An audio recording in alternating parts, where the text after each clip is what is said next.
Hello दोस्तों, आप सभी का स्वागत है मेरे यूट्यूब चैनल में। दोस्तों, आज हम पढ़ने वाले हैं एमपी पुलिस कांस्टेबल परीक्षा 2021 की तैयारी के लिए मॉडल सेट पेपर 22, जिसमें एमपीजी के जीएस साइंस के क्वेश्चन लिए गए हैं, जो कि आने वाली एमपी पुलिस एग्जाम 2021 की दृष्टि से बहुत इंपॉर्टेंट है। तो चलिए शुरू करते हैं। लेकिन यदि आपने अभी तक मेरे चैनल को सब्सक्राइब नहीं किया है तो आप मेरे चैनल को सब्सक्राइब कर लीजिए और बेल आइकन के बटन भी जरूर दबा लीजिए, ताकि ऐसे इंपॉर्टेंट एजुकेशनल वीडियो के नोटिफिकेशन आप तक आसानी से पहुंचते रहें। और इस वीडियो को अपने दोस्तों में भी जरूर शेयर करें। चलिए देखते हैं आज का पहला प्रश्न। आज का पहला प्रश्न है, प्राक्कलन समिति के सदस्यों का कार्यकाल कितना होता है। आपसे पूछा गया है प्राक्कलन समिति के सदस्यों का कार्यकाल कितना होता है। पहला ऑप्शन है 2 वर्ष, तीसरा ऑप्शन है 5 वर्ष, दूसरा ऑप्शन है 1 वर्ष। तो सारे ऑप्शन ऊपर नीचे हो गए थोड़ा। तो आपको बताना है प्राक्कलन समिति के सदस्यों का कार्यकाल कितना होता है। तो इसका राइट आंसर है ऑप्शन नंबर 4, 1 वर्ष का। प्राक्कलन समिति के सदस्यों का कार्यकाल 1 वर्ष का होता है और प्राक्कलन समिति में सदस्यों की संख्या 30 होती है और प्राक्कलन समिति संसद की सबसे बड़ी समिति होती है। आगे चलते हैं अगले प्रश्न की ओर। अगला प्रश्न है प्रश्न क्रमांक 2, अंकोर वाट के मंदिर का निर्माण किस शासक ने करवाया था। आपसे पूछा गया है अंकोर वाट के मंदिर का निर्माण किस शासक ने करवाया था। तो 4 ऑप्शन दिए हैं और इसका राइट आंसर आपको बताना है। तो इसका राइट आंसर होगा ऑप्शन नंबर 3, राजा सूर्यवर्मा द्वितीय ने। राजा सूर्यवर्मा द्वितीय ने अंकोर वाट के मंदिर का निर्माण करवाया था। अंकोर वाट मंदिर कंबोडिया के शासक सूर्यवर्मा द्वितीय के द्वारा इसका निर्माण करवाया गया था और यह कंबोडिया में स्थित पूरे विश्व का सबसे बड़ा हिंदू मंदिर है। चलिए आगे बढ़ते हैं अगले प्रश्न की ओर। अगला प्रश्न है हमारा प्रश्न क्रमांक 3, पूर्ण स्वराज की मांग कांग्रेस के किस अधिवेशन में की गई थी।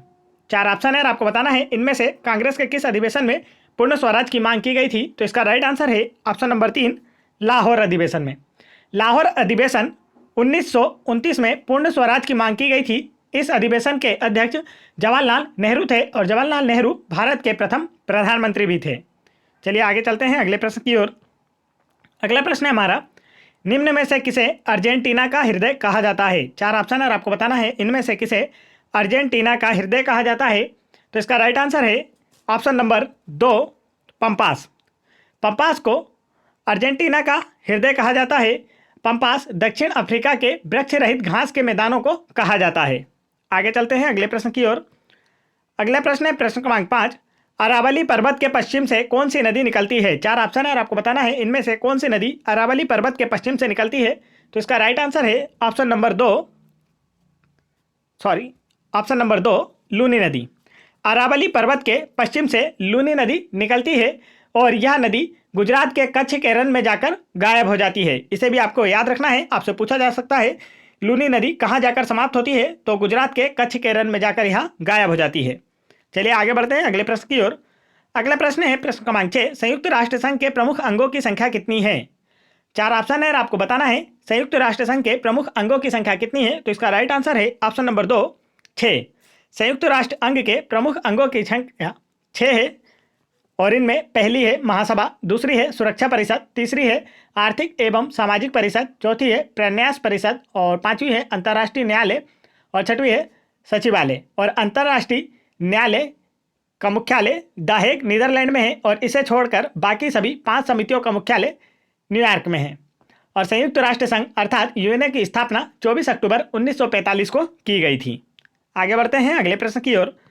अगला प्रश्न हमारा प्रश्न क्रमांक 7, भारत में परमाणु ऊर्जा कार्यक्रमों का जनक किसे कहा जाता है। 4 ऑप्शन है और आपको बताना है इनमें से किसे परमाणु ऊर्जा कार्यक्रमों का जनक कहा जाता है। तो इसका राइट आंसर है ऑप्शन नंबर 2, होमी जहांगीर भाभा।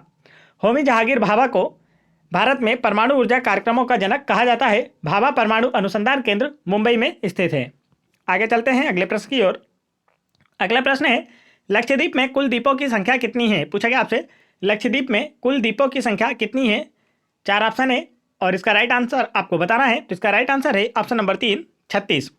लक्षद्वीप एक द्वीप समूह है और इसमें कुल द्वीपों की संख्या है 36। लक्षद्वीप अरब सागर में स्थित है तथा इसकी राजधानी कावारती है। आगे बढ़ते हैं अगले प्रश्न की ओर। अगला प्रश्न है, ताजमहल का वास्तुकार कौन था। पूछा गया आपसे ताजमहल का वास्तुकार कौन था। तो इसका राइट आंसर है ऑप्शन नंबर 3, उस्ताद अहमद लाहौरी। ताजमहल का वास्तुकार उस्ताद अहमद लाहौरी था। ताजमहल का निर्माण शाहजहां ने मुमताज महल की याद में करवाया था। आगे चलते हैं अगले प्रश्न की ओर। अगला प्रश्न है प्रश्न क्रमांक 10। मध्य प्रदेश में रेल सेवा आयोग का मुख्यालय कहाँ स्थित है? आपसे पूछा गया है मध्य प्रदेश में रेल सेवा आयोग का मुख्यालय कहाँ स्थित है। 4 ऑप्शन है और आपको राइट आंसर बताना है। तो इसका राइट आंसर है ऑप्शन नंबर 3, भोपाल में। मध्य प्रदेश में रेल सेवा आयोग का मुख्यालय भोपाल में स्थित है। भोपाल मध्य प्रदेश राज्य की राजधानी है। भोपाल को झीलों की नगरी या नवाबों का शहर भी कहा जाता है। आगे चलते हैं अगले प्रश्न की ओर। अगला प्रश्न है प्रश्न क्रमांक 11। अगरगांव होशंगाबाद किस खनिज के उत्पादन के लिए प्रसिद्ध है? आपसे पूछा गया है होशंगाबाद जिले का अगरगांव किस खनिज के उत्पादन के लिए प्रसिद्ध है? तो इसका राइट आंसर है ऑप्शन नंबर 2, टंगस्टन।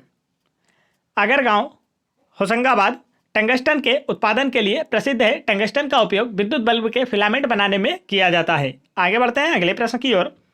अगला प्रश्न हमारा प्रश्न क्रमांक 12। द्रवों में पृष्ठ तनाव का कारण है। 4 ऑप्शन है, आपको बताना है इनमें से किस कारण से द्रवों में पृष्ठ तनाव पाया जाता है। तो इसका राइट आंसर है ऑप्शन नंबर 2, अणुओं के मध्य ससंजक बल। द्रवों का जो पृष्ठ तनाव होता है उसका कारण होता है द्रवों के अणुओं के मध्य लगने वाला ससंजक बल, और पृष्ठ तनाव के कारण ही जो पानी की बूंदें होती हैं वह गोल होती हैं। चलिए आगे चलते हैं अगले प्रश्न की ओर। अगला प्रश्न है हमारा प्रश्न क्रमांक 13। बंद कमरे में स्टोव या अंगीठी का प्रयोग ना करने की सलाह निम्न कारण से दी जाती है। 4 ऑप्शन है और आपको बताना है इनमें से किस कारण बंद कमरे में स्टोव या अंगीठी का प्रयोग ना करने की सलाह दी जाती है। तो इसका राइट आंसर है ऑप्शन नंबर 3, कार्बन मोनोऑक्साइड से विषायन के कारण। क्योंकि बंद कमरे में स्टोव या अंगीठी के जलने से धुआं उत्पन्न होता है और उस धुएं में कार्बन मोनोऑक्साइड गैस होती है जो कि एक जहरीली गैस होती है, और यदि बंद कमरे में इनका उपयोग किया जाता है तो इसके कारण दम घुटने से किसी व्यक्ति की मौत हो सकती है। आगे चलते हैं अगले प्रश्न की ओर। अगला प्रश्न है प्रश्न क्रमांक 14। 90 किलोग्राम पानी से प्राप्त की जा सकने वाली ऑक्सीजन की मात्रा कितनी है? आपको बताना है। 4 ऑप्शन है और आपसे पूछा गया है 90 किलोग्राम पानी से कितनी ऑक्सीजन प्राप्त की जा सकती है। तो आपको पहले तो पानी का आणविक सूत्र पता होना चाहिए, यह होता है H2O, और इनमें इसका जो द्रव्यमान का अनुपात होता है वह 1:8 होता है। तो इसमें ऑक्सीजन का जो अनुपात है वह 8 है और हाइड्रोजन का है 1। तो 90 किलोग्राम आपको कुल दिया हुआ है और इसमें आपसे ऑक्सीजन की मात्रा पूछी गई है। तो नीचे आप दोनों को जोड़कर लिखेंगे और 9 से इसे काटेंगे 10 बार, तो 10 × 8 कितना होता है? 80। अतः इसका जो राइट आंसर है वह क्या होगा? 80 किलोग्राम। 90 किलोग्राम पानी से प्राप्त की जा सकने वाली ऑक्सीजन की मात्रा है 80 किलोग्राम, अर्थात 90 किलोग्राम पानी से 80 किलोग्राम ऑक्सीजन प्राप्त की जा सकती है। चलिए आगे चलते हैं अगले प्रश्न की ओर। अगला प्रश्न हमारा प्रश्न क्रमांक 15। एक वयस्क मानव में रक्त का निर्माण कहाँ होता है? 4 ऑप्शन है और आपको बताना है एक वयस्क मानव में रक्त का निर्माण कहाँ होता है। तो इसका राइट आंसर है ऑप्शन नंबर 3, लाल अस्थिमज्जा में। एक वयस्क मानव में रक्त का निर्माण लाल अस्थिमज्जा में होता है और एक वयस्क मानव में औसतन 5 से 6 लीटर रक्त पाया जाता है। आगे बढ़ते हैं अगले प्रश्न की ओर।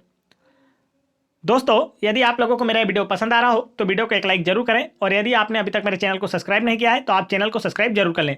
और यदि आप लोगों को MP police exam 2016, 2017, MP police sub inspector exam 2016, 2017, NTPC exam 2016, 2017, 2021 एवं इसके अलावा अन्य सभी एग्जाम्स के प्रीवियस ईयर्स पेपरों के जीके, जीएस और साइंस के क्वेश्चंस की वीडियो देखना है तो आप मेरे चैनल की प्लेलिस्ट में जाकर वहां से देख सकते हैं, और आप इन सभी वीडियोस की पीडीएफ फाइल मेरा टेलीग्राम चैनल ज्वाइन करके वहां से फ्री में डाउनलोड कर सकते हैं। तो चलिए आगे बढ़ते हैं अगले प्रश्न की ओर। अगला प्रश्न है हमारा, पुरुषों के बंध्याकरण शल्य क्रिया को क्या कहते हैं? 4 ऑप्शन है और आपको बताना है पुरुषों के बंध्याकरण शल्य क्रिया को क्या कहते हैं। तो इसका राइट ऑप्शन है, आंसर है ऑप्शन नंबर 3, वेसेक्टोमी।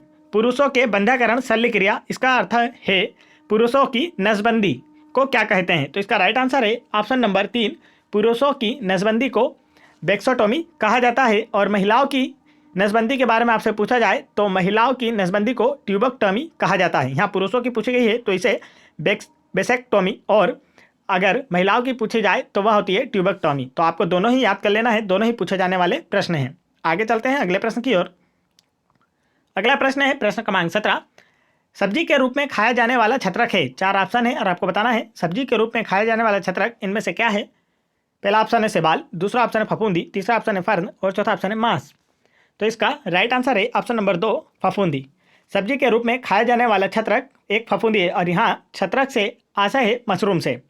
आपने मशरूम देखा होगा, उसे ही यहाँ पर छत्रक कहा गया है और खाने योग्य जो मशरूम होता है उसे खुम्बी कहा जाता है। यह प्रश्न भी 2017 एमपी पुलिस एग्जाम में पूछा गया था, तो आप इसे भी याद रखें।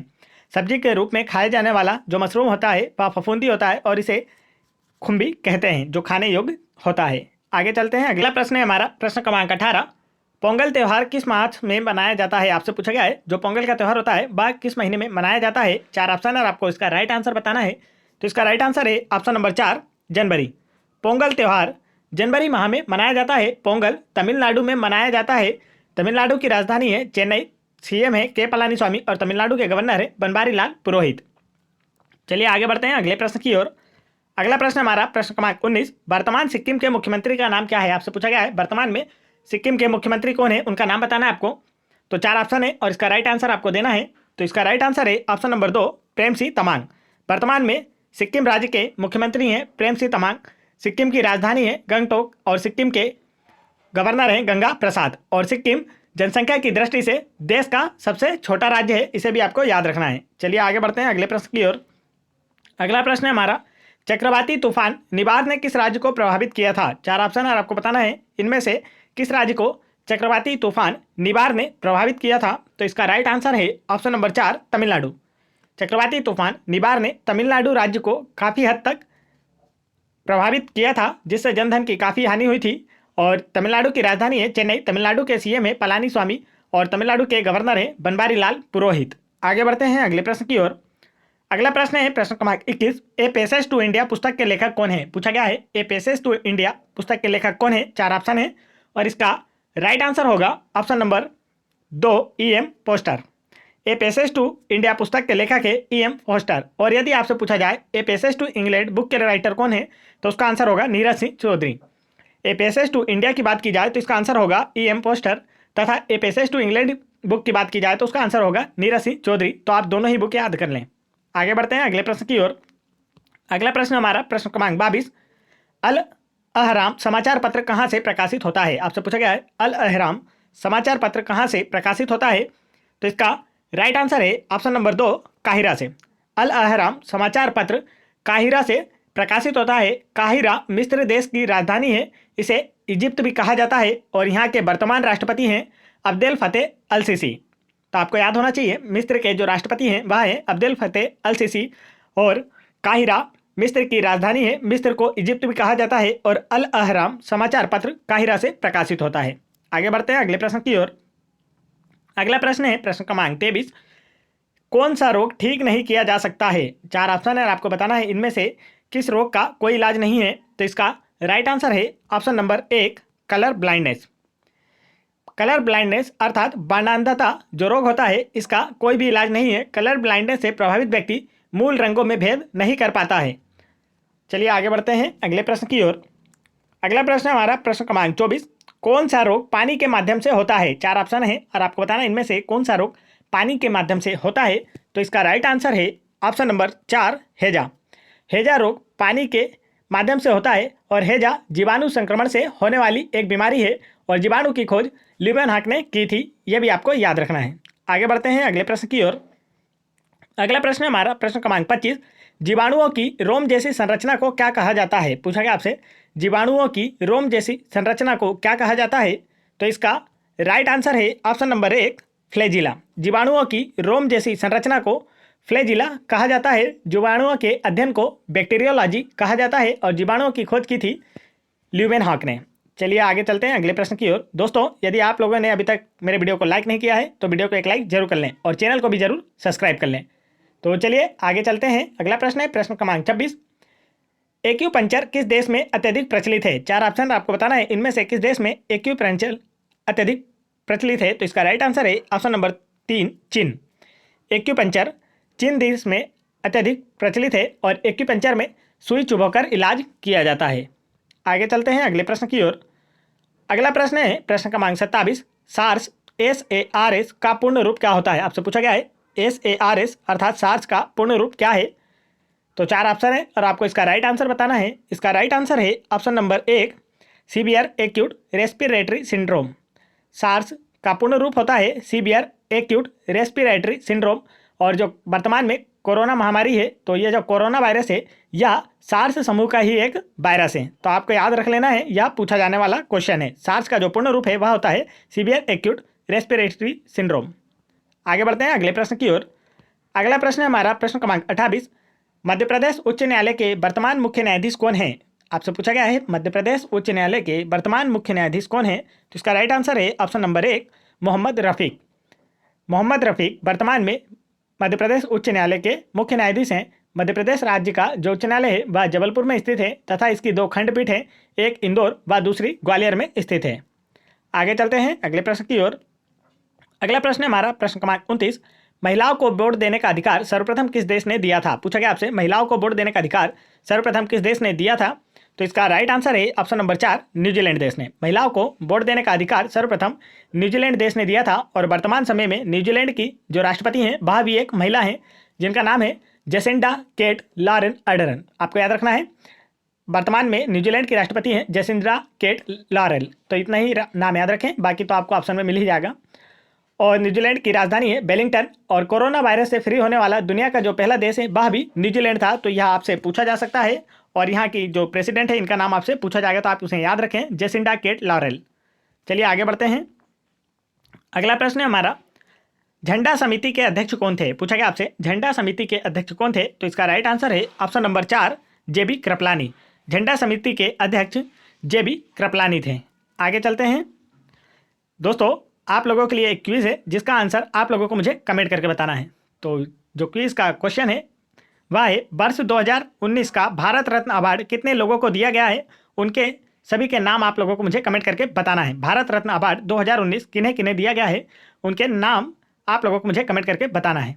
तो दोस्तों, आप लोगों को ये वीडियो कैसा लगा? अगर वीडियो पसंद आया हो तो वीडियो को एक लाइक जरूर करें और मेरे चैनल को भी जरूर सब्सक्राइब कर लें। और यदि आप लोगों को किसी भी एग्जाम्स के प्रीवियस ईयर्स पेपरों के जीके जीएस और साइंस के क्वेश्चंस की वीडियो चाहिए तो आप मेरे चैनल की प्लेलिस्ट में जाकर वहां से देख सकते हैं। और आप इन सभी वीडियोस की PDF फाइल मेरा टेलीग्राम चैनल ज्वाइन करके वहां से फ्री में डाउनलोड कर सकते हैं। जय हिंद दोस्तों।